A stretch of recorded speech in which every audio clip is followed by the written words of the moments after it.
नमस्कार। आज मैं काव्य पंचवटी की व्याख्या करूंगी। पंचवटी काव्य मैथिली चरण गुप्त जी की बहुत ही प्रसिद्ध काव्य है, कविता है। तो आइए देखते हैं हम। चारु चंद्र की चंचल किरणें खेल रही हैं जल थल में। चारु चंद्र मतलब सुंदर चंद्रमा की चंचल किरणें खेल रही हैं जल थल। जो सुंदर चंद्रमा है उसकी जो चंचल किरणें हैं वह जल थल मतलब आकाश और धरती दोनों ही दिशाओं में तथा चारों ओर ही फैली हुई हैं। यहाँ पे राम जब वनवास के लिए गए हैं और वहाँ पे जब वो पंचवटी पर अपनी कुटिया बनाकर वहाँ पे हैं, तो उस समय जो वातावरण है वहाँ का जो अत्यंत ही मनमोहक है, उसी के भाव को यहाँ पे गुप्त जी ने व्याख्या की है अपने शब्दों में। तो उन्होंने बोला है कि चारु चंद्र की चंचल किरणें खेल रही हैं जल थल में, कि सुंदर चंद्रमा की जो किरणें हैं वो जल और थल में खेल रही हैं। जब वो आसमान की ओर देखते हैं तो तारे टिमटिमा रहे हैं, उसकी जो चंद्रमा की जो रोशनी है चांदनी की वो बिखरी हुई है। और जब वो जल में देखते हैं तो उस पर ऊपर के जो चांद बने हैं, जो तारे हैं वो पानी में दिख रहे हैं और उनकी जो चमक से है ऐसा लग रहा है कि वो लोग अठेलियाँ खेल रही हैं। तो चारु चंद्र की चंचल किरणें खेल रही हैं जल थल। सुंदर चंद्रमा की जो किरणें हैं वह जल थल में खेल रही हैं। स्वच्छ चांदनी बिछी हुई है अवनी और अंबर तल में। कहते हैं, गुप्त जी कहते हैं कि जो चंद्रमा की जो सफ़ेद सफ़ेद जो किरणें हैं, वह ऐसा लगता है कि वो चांदनी बिछी हुई है, क्योंकि चंद्रमा की जो किरणें हैं वो सफ़ेद है और सफ़ेद होने के वजह से ऐसा लग रहा है जैसे चांदी का भी रंग सफ़ेद होता है। ऐसा लग रहा है कि स्वच्छ चांदनी चारों तरफ पूरी चांदी ही चांदी बिछी हुई है। अवनी और अंबर तल में, अवनी धरती और अंबर तल हर कोने कोने में चांदनी बिछी हुई है। पुलक प्रकट करती है धरती हरित तृण की नोकों से। पुलक में प्रशंसा। इस अलौकिक दृश्य को देखकर मन अत्यधिक प्रफुल्लित हो जा रहा है धरती तृण की नोकों से। और धरती पे जो हरियाली छाई हुई है, जो हरे हरे तिनकों की जो नोकों पर जो ये प्रकाश पड़ रहा है, जो रोशनी पड़ती है, वो अत्यधिक सुशोभित होती है और मन को हर्षित करती है। मानो झूम रहे हैं तरु भी मंद पवन के झोंकों से।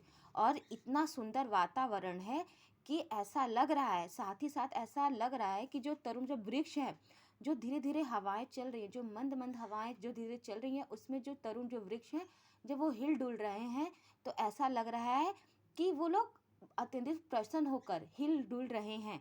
मतलब कि जो पवन के झोंक भी इतने अच्छे, इतना अच्छा वातावरण देखकर पवन भी अपना मन मुग्ध लुप्त हो चुका है उसका। वो इस सुंदरता को देखकर इतना प्रसन्न हो चुका है कि वो मंद मंद चल रहा है। और इन मंद मंद हवाएं जब चल रही तो उसको देखकर वृक्ष भी नृत्य कर रहे हैं। ये देखिए। अब दूसरा क्या है? पंचवटी की छाया में है सुंदर पर्ण कुटीर बना। ये यहाँ पे लक्ष्मण जी के बारे में बता रहे हैं गुप्त जी कि पंचवटी की छाया में है सुंदर पर्ण कुटीर बना।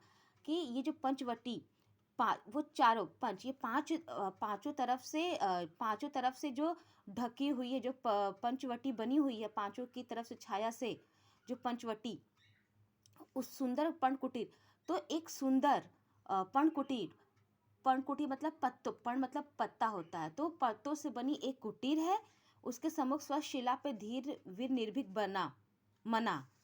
उसके सम्मुख एक स्वच्छ, एक साफ सुथरा शिला मतलब पत्थर पर एक धीर वीर, जो धैर्यवान वीर और बिना डरे हुए साहसी मना वहाँ पे खड़ा है।